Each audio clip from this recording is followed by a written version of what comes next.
మత్తయి సువార్త 19వ అధ్యాయము 21వ వచనము.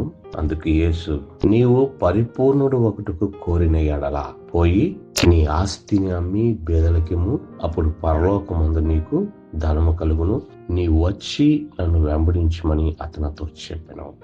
ఇక్కడ తానున్న స్థితిని బట్టి తాను అతిశయిస్తూ ఉన్నాడు. దేవుని ఆజ్ఞలకు లోబడుతూ ఉన్నాడు.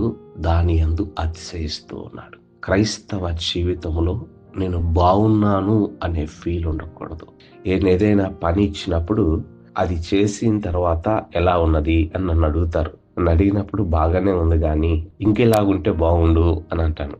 నిజంగా వాళ్ళకి తెలిసినంత వరకు బాగానే చేశారు, కానీ ఇంకా పరిపూర్ణ మగుట కొరకు ఇంకేది చేస్తే బాగుండు అనేటటువంటిది ఇంకొకటి చెప్తా ఉంటాను. మనము నేర్చుకున్నంత వరకు, మనకి తెలిసినంత వరకు మనం చేసినప్పుడు ఇంకా బాగున్నాను అని అనుకోనకుండగా మనము పరిపూర్ణుల మగుట కొరకు ఇంకేమి చేయాలి, ఇంకెలాగుండాలి, ఇంకొక మెట్టునకు ఎలా ఎదగాలి అన్న విషయాన్ని దేవుడు నేర్పిస్తూ ఉంటాడు. యవనస్తుడు తానున్న స్థితిలో నేను బాగున్నాను, ఇది చాలు అనే తలంపు తానున్న స్థితి నుండి కూడా కిందకి జారిపోయేటట్లు చేసింది.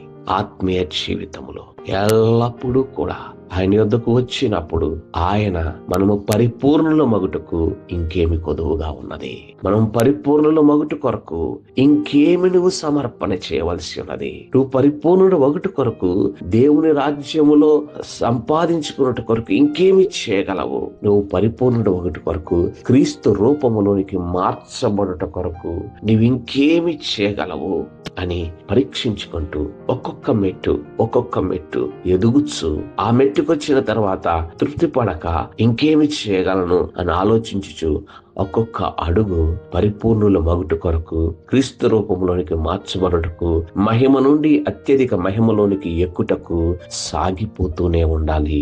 ఆగిపోకూడదు. ఆగిపోయామా దిగజారిపోయే పని ముందుకు ఒక్కొక్క మెట్టు సాగిపోతూ ఉన్నామా మహిమ నుండి అత్యధిక మహిమలోనికి క్రీస్తు సారూప్యములోనికి ఎదిగి ఆయన మహిమలో పాత్రులమగుతాము. అట్టి కృప దేవుడు మనకు అనుగ్రహించును గాక.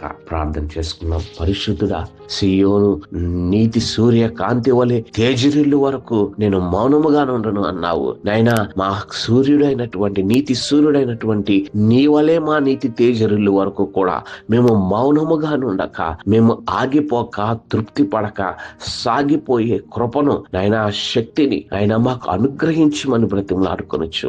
యేసు నామమున వేడి ప్రార్థన చేయుచున్నాము తండ్రి. ఆమేన్.